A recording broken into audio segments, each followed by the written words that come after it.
Civil Defense, DIS-B, and DIS-B is a continuation of the Pro Civil Defense Program.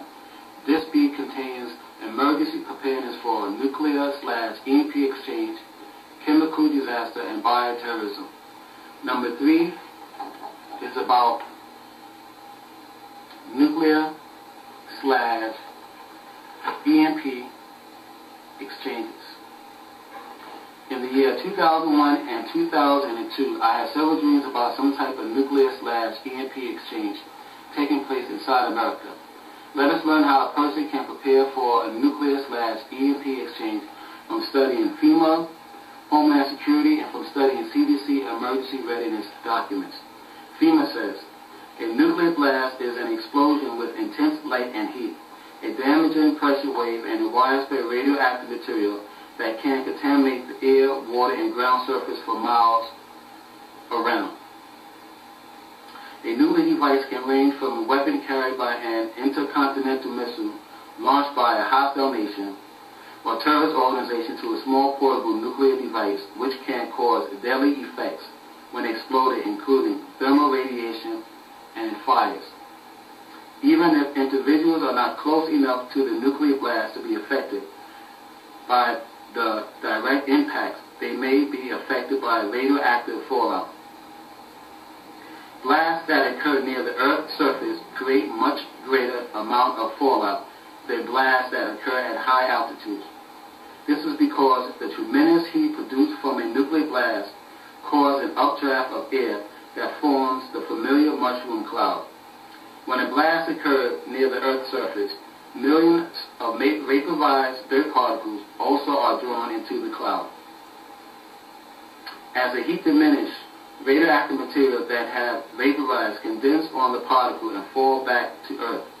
The phenomenon is called radioactive fallout.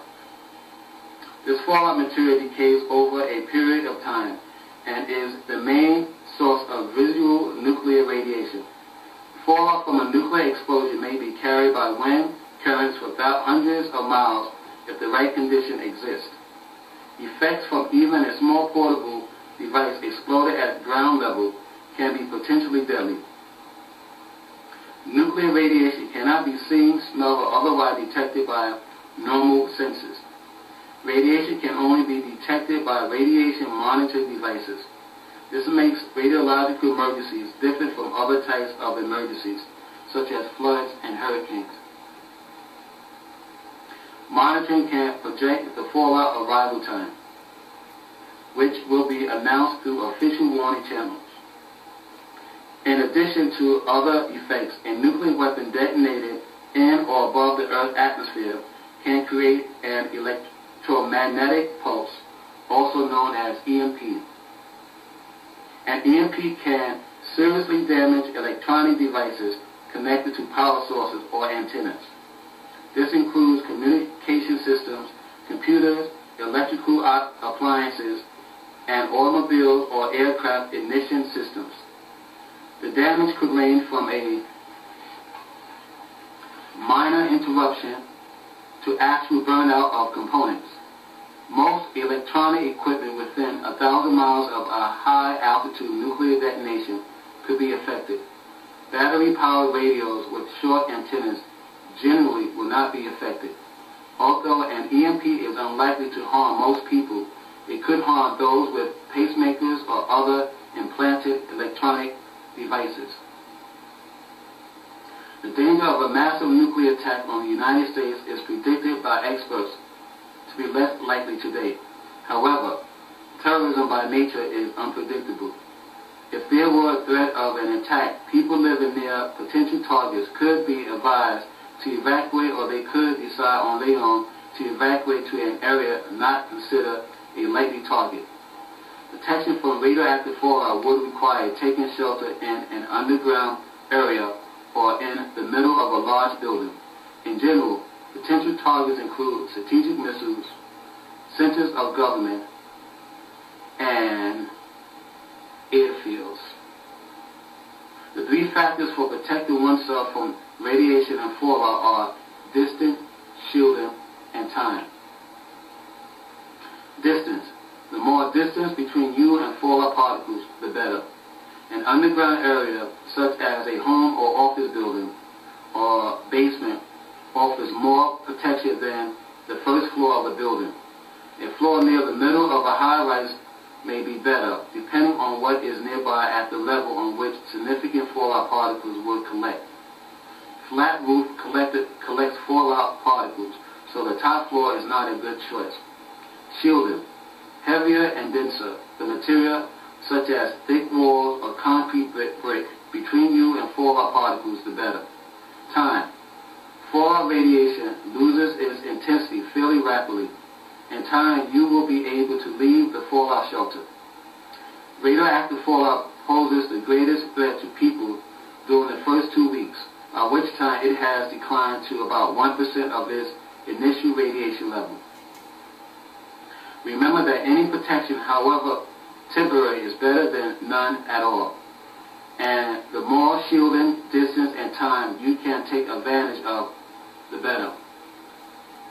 Take protective measure.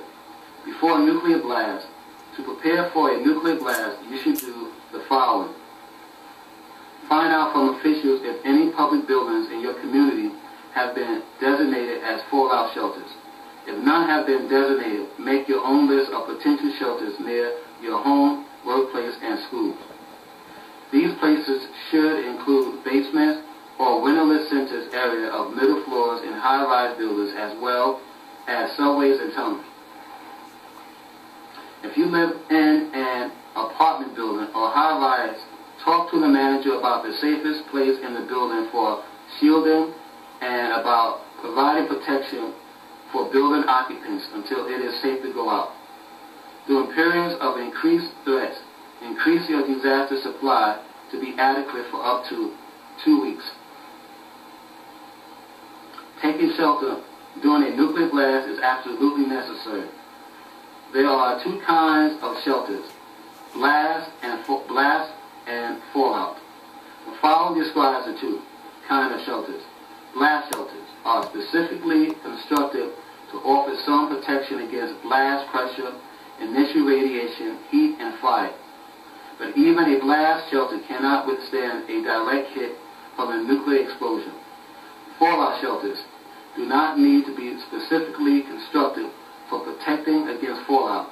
They can be any protected space, provided that the walls and roof are thick and dense enough to absorb the radiation given off by fallout particles. During a nuclear blast, the following are guidelines for what to do in the event of a nuclear explosion. If an attack warning is issued, take cover as quickly as you can below ground if possible, and stay there until instructed to do otherwise. Listen for official information and follow instructions. If you are caught outside and unable to get inside immediately, do not look at the flash or fireball. It can blind you. Take cover behind anything that might offer protection. Lie flat on the ground and cover your head. If the explosion is some distance away, it could take 3.0 seconds or more for the blast wave to hit. Take shelter as soon as you can, even if you are many miles from ground zero where the attack occurred. Radioactive fallout can't be carried by the winds to hundreds of miles. Remember the three protective factors: distance, shielding, and time. After a nuclear blast, decay rates of radioactive fallout are the same for any size nuclear device. However, the amount of fallout will vary based on the size of the device and its proximity to the ground.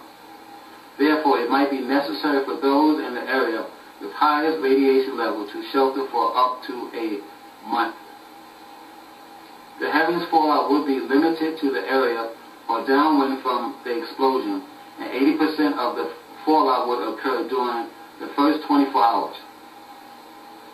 Remember the following: keep listening to the radio and television for news about what to do, where to go, and places to avoid. And remember that radiation cannot be seen, smelled, or otherwise detected by human senses.